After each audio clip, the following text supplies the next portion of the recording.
Hey, and welcome to the next Nick Know-How video. We're going to talk about backup gear today. Stick around.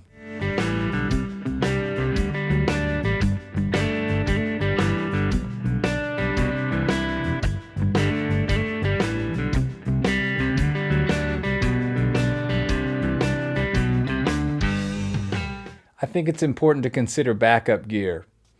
Some gigs may be more important than others to have it, so let's talk about that for a second.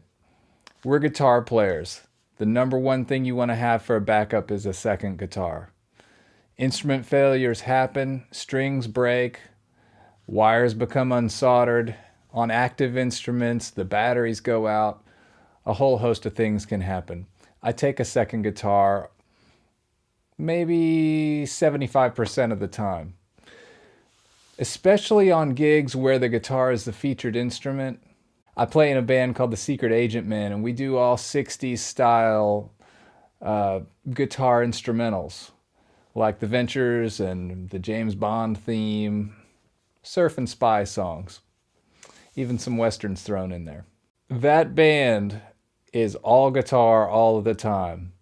That's one where I feel I need a backup guitar for sure. In the Secret Agent Men, I take a backup guitar and a backup amp. Here's a picture from our last show.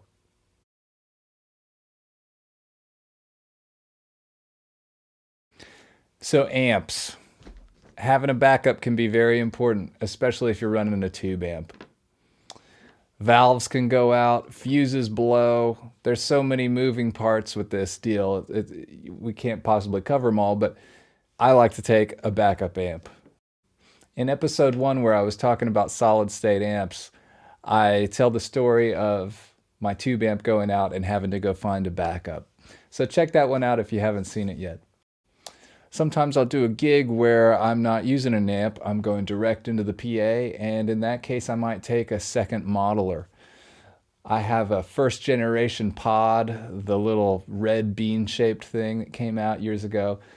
That works as a good backup. So your backups don't have to be expensive. And don't forget the little odds and ends, picks, strings, cables, capos, tuners, batteries, things like that. Very important.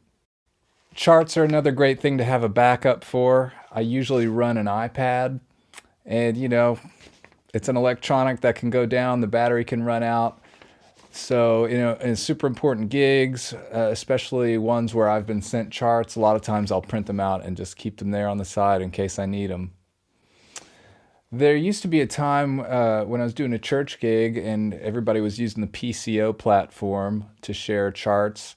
It had a little app that went with it called Music Stand, and at the time you could access it through the internet and download your files right there on the spot and read them on your iPad, which was great as long as the internet was working. And it always kind of made me a little leery. What happens if the internet goes out during the gig and we don't have backup charts printed?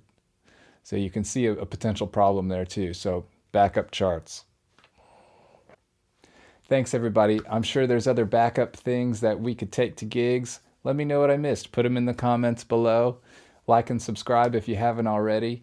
And I'll see you on the next one. Bye.